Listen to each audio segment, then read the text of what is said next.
शनि देव के क्रोध और कृपा की कहानी।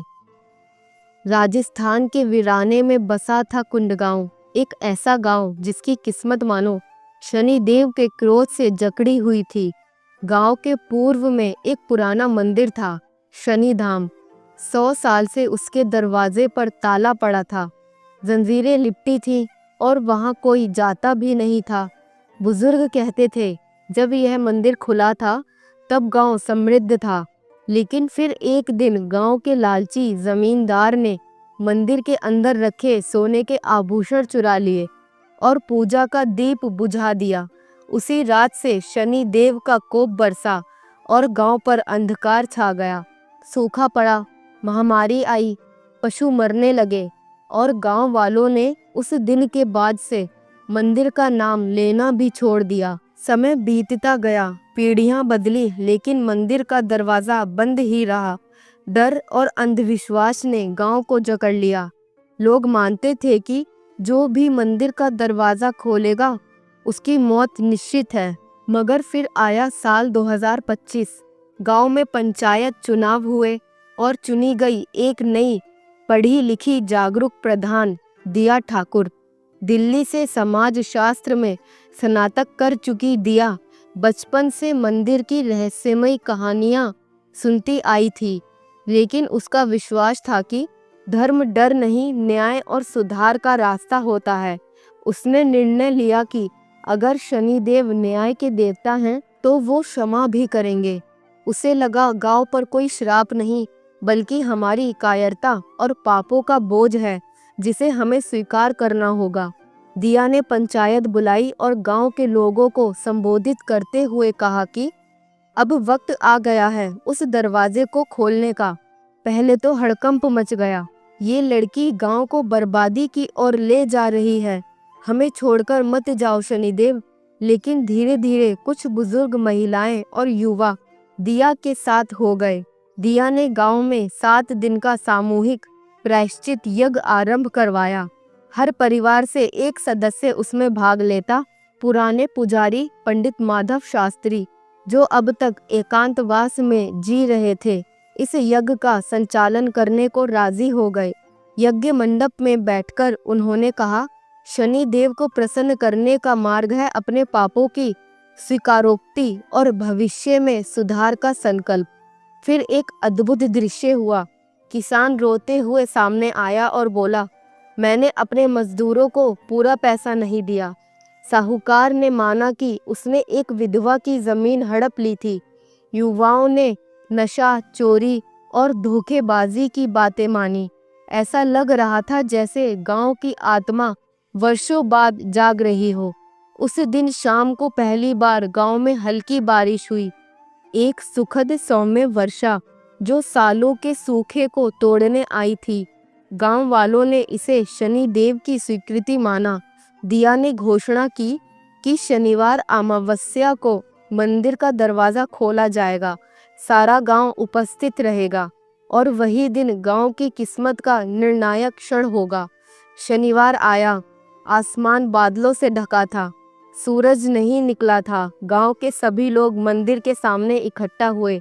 पंडित माधव ने दीपक जलाया, दिया ने मंदिर की जंजीर पर गंगाजल छिड़का और सबने मिलकर जंजीरें खोली। ताला खोला और मंदिर का दरवाजा धीरे धीरे चरमराता हुआ खुला। जैसे ही दरवाजा खुला, भीतर से ठंडी हवा बाहर आई और मंदिर के गर्भगृह से एक मंद नीली रोशनी फैली। मूर्ति अब भी वही थी, शनिदेव की काली पाषाण मूर्ति, गंभीर गहरी दृष्टि में सब कुछ समेटे हुए। मंदिर में रखा दीपक जो 100 साल से बुझा था, जैसे ही उसके पास घी डाला गया स्वयं जल उठा। सब लोग चौंक गए और फिर फूट फूट कर रोने लगे। किसी ने सिर झुकाया, किसी ने हाथ जोड़कर क्षमा मांगी। दिया की आंखों से अश्रुधाराएं बह रही थीं। वर्षों का भय, अपराध बोध और अविश्वास जैसे बहकर निकल रहा था। उसी दिन के बाद गांव की किस्मत बदलने लगी। कुएं जिसमें पानी नहीं था, वहां जल भर आया। खेतों में हरियाली लहराने लगी। पशुओं ने दूध देना शुरू कर दिया। बच्चों ने मुस्कुराना शुरू कर दिया और सबसे महत्वपूर्ण बात, गांव में लोगों ने सच्चाई, न्याय और सहयोग से जीना शुरू किया। दिया ने मंदिर के बगल में न्याय चौपाल शुरू की, जहां हर शनिवार को ग्रामीण अपने झगड़े शनिदेव के सामने रखते और मिल बैठकर समाधान निकालते। बिना अदालत, बिना कचहरी, सब शांतिपूर्वक सुलझने लगा। शनि मंदिर अब डर का प्रतीक नहीं था, श्रद्धा और आत्मनिरीक्षण का केंद्र बन गया था। 1 साल बीत गया। अब कुंडगांव एक आदर्श गांव बन चुका था। सरकारी टीमें अध्ययन करने आने लगी कि कैसे सामाजिक बदलाव लाया गया। लेकिन फिर एक और परीक्षा सामने आई।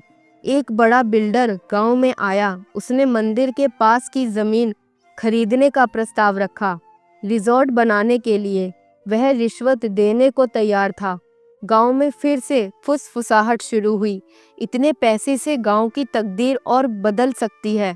पर दिया ने कहा कि कोई भी निर्णय हो, वो मंदिर में ही लिया जाएगा, शनिदेव के सामने। पूरे गांव ने पंचायत मंदिर के अंदर की। दिया ने कहा, अगर हम फिर से लोभ में आ गए तो शनिदेव का क्रोध लौट आएगा। धर्म की राह से विचलन का मूल्य हमेशा बड़ा होता है। गांव के लोगों ने एकमत होकर प्रस्ताव ठुकरा दिया और उसी रात मंदिर का दीपक बिना किसी के छुए दोगुनी लौ से जल उठा, जैसे शनि देव ने संतोष की सांस ली हो। अब हर शनिवार को गांव में न्याय महाआरती होती। बच्चे धर्म की असली शिक्षा, सत्य, सहिष्णुता, आत्म मूल्यांकन सीखते। महिलाएं स्व सहायता समूह चलाती। पुरुष परस्पर सहयोग में खेती और व्यापार करते। कोई झूठ, कोई चोरी, कोई अन्याय नहीं रहा। और लोग कहते, जिस दिन शनि देव ने मंदिर का दरवाजा खोला, उसी दिन गांव ने सच्चा धर्म जाना। अब ना वो डर रहा, ना श्राप, सिर्फ करुणा, न्याय और विश्वास।